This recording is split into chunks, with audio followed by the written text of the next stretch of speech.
Well, hello everyone. Welcome. Here we are, Bonnie and Claudia with Wit and Wisdom. Episode number, I don't know, but you'll see it there. We'll Yes, figure it right. out, won't we? And we have a very important subject today. How do you survive the death of a spouse? And this is going to be a time for Bonnie to share wisdom and to share her story and how God has uplifted you, because some women just want to give up. Right, Yes. right. It's really important. And I was thinking that we should also share what happened with my Please do. husband, Dave. He's not a late husband because he's still alive, just in a different place. But he had been in Brazil and had been baptizing people in natural hot tubs for hours and hours that year. He had gone to Kenya in June. All of these events had really tired him and weakened him, and it seemed like he had contacted parasites again, because that had happened another time, and he had gotten treatment for parasites and had recovered. And this looked like the same kind of the thing, the same effects. But what happened was that we had our Faith Ministries Men's Conference up in the mountains, and he was a speaker on Saturday night, and when he came home he was so weak, and I guess he had told the other men it was their turn to minister after he spoke. And I said, I think you should stay home tomorrow morning. And he said, I think you're right.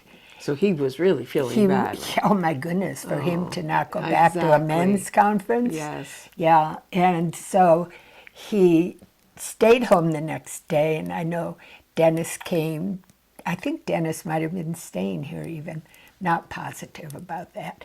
But Dennis Capra and Rick Tate came, visited with him, and that evening then, after everyone had left, he was in our downstairs bathroom, and I heard a clunk. And he fell and hit his head on a pipe, and he was bleeding. Oh, no. And I knew I couldn't take care of this, that he needed help. I got him in to sit on a couch, and I called my son-in-law, Gary, and my daughter, Julie, and Darren also, my grandson. And they came right away. And they said, Dave, you need to go to the hospital. And he didn't want to. They practically had to carry him out. Wow. We got to the hospital, and I said, please check for parasites. Put this on the notes. They admitted him right away. And we didn't have a primary doctor, so they assigned one. And I stayed there overnight. And so for that week, he was tested. And this is not how you cure someone who is having such problems and struggling to live, to put them in a hospital where they test and they say, well, you can't drink or eat for this amount of hours, and then come in, oh, we're behind. It'll be this amount more hours. And that's not an effective way to treat. You don't handle a patient who's perishing from parasites. And by the way, we had an appointment for that Tuesday for him to be tested for parasites, but that had to be canceled because we're in a hospital. Every day they said, oh, the aide forgot. Oh, this happened. There's a big sign on his bathroom, test for parasites or save the specimens, whatever. And by Friday morning, we got a call. All my family came in because I sent them pictures of what was going on, and they knew it was serious. And Friday morning, we got the call that he was crashing. And so we rushed to the hospital, and he had a medical team around trying to keep him alive, revive him, and I got to him, and his eyes were rolled back, and I said, Dave, I'm here, and if you want to go to heaven, we're with you. But if you want to stay, we'll fight for you. And he rolled his eyes. He was able to look at me, and he was trying to talk, but it was not understandable.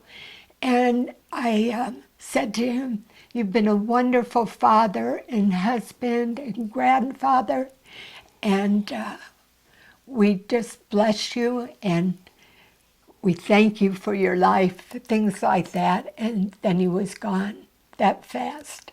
It was something we never expected, something he never expected. We thought he would be walking out of that hospital. I remember. Yeah, and so they allowed us to stay in the room with him.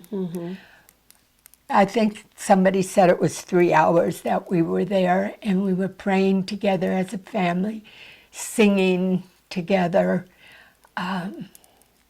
I tried to sing, "Dave's not dead, he is alive," just to encourage, because it was a very hard time for everybody, Yes. because it was so unexpected. Then, this is something most people don't know, but when I left the room, the doctor who had been treating him came out of the shadows, a young woman, and she said, "I'm so sorry for what happened. I called the lab this morning," because they never gave us results of these for tests. anything. No. And she said, "I called the lab early this morning and said, we've got to have results." And they said Dave was filled with cancer. And I said, "Well, thank you for all your help." And I told the family what was said, and we just didn't understand. And we planned a memorial service for that next Wednesday, since everybody was already with us here for our family. And that was hard for people from the other countries. But a local church gave us their facility for the great. day, and there were around 1,200 people. My daughters and I walked out first and said that what the doctor had said had happened, and that it was cancer that had killed him. And I said, "This doesn't compute." And so I'm putting it in a file of "I do not understand." And that happened that's what I did. Anyway, unbeknownst to me, and there were maybe 1,200 people at this memorial service, and my family were the ones who ministered and told about Stories. him and Beautiful. sang. Sang. It was Yeah. so wonderful. Yeah, it really It was was. such a tribute. It was a great tribute to Dave. And if other people had been allowed, we would have been there for. Ever. Still, right now. Because Yeah. he impacted all of us so greatly. Yeah. Anyway, my daughter had taken his DNA and she threw it away, and then she decided, "No, I'm going to send this to a lab on the East Coast," I think it was. And that doctor called back and said there was no cancer in his body. He was very sick, but his heart was filled with parasites, his brain was affected by parasites, and other things. So there you have it. I thought, well, maybe I should put this out in a newsletter, and my family didn't think it was a good idea because people wouldn't understand, and maybe you don't understand now, but that's You what it knew was. what was wrong. Yeah. And it yeah, wasn't what they really. said, yeah. That's right. So how do you keep going when it's such a shock and such a surprise? And we ministered together. He was the main one, though, very charismatic and loving, and had supernatural gifts that set people free all around the world. And I just had to take one day at a time. Ed Shirley, who is a pastor in the area, who was a part of our Faith Ministries Network ministry team, he said, "Don't make any serious decisions for 1 year." That's good advice Yeah. to widows. Yeah, it really And is. some of you watching know people who've been through this, or you've been through this, and this is why we want it to be a benefit. to learn from how God has anointed and helped Bonnie through this incredible, devastating loss. Yeah. To keep doing like what she's doing now. That's right. And so that's all I knew to do, is to continue doing what I'd been doing all along, because Dave and I worked together as a team. And he loved the telephone, and I would do computer things. I didn't even have a telephone. When he passed, then I took his phone and operated from there. But we just worked together, and I did a lot of administration and so forth. So I kept doing what I knew to do, didn't change anything, and didn't know even if I could stay in our beautiful home where we have hosted thousands of people over the years, 30 years now. And by the way, it's almost 8 years since Dave went to heaven. And I think that the best thing that I meditated on was the fact he wasn't dead. He was alive. Yeah.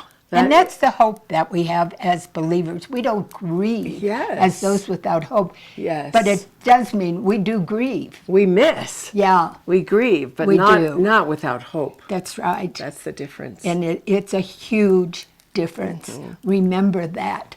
And also, I think that Dave and I lived what I would say is authentically. We were not the kind who could say, well, we never did things wrong, fought with each other, never had an argument. Sorry, that wasn't us. It may surprise you, maybe not. There's our time. We're going to continue with how to get through the death of a spouse in our next episode.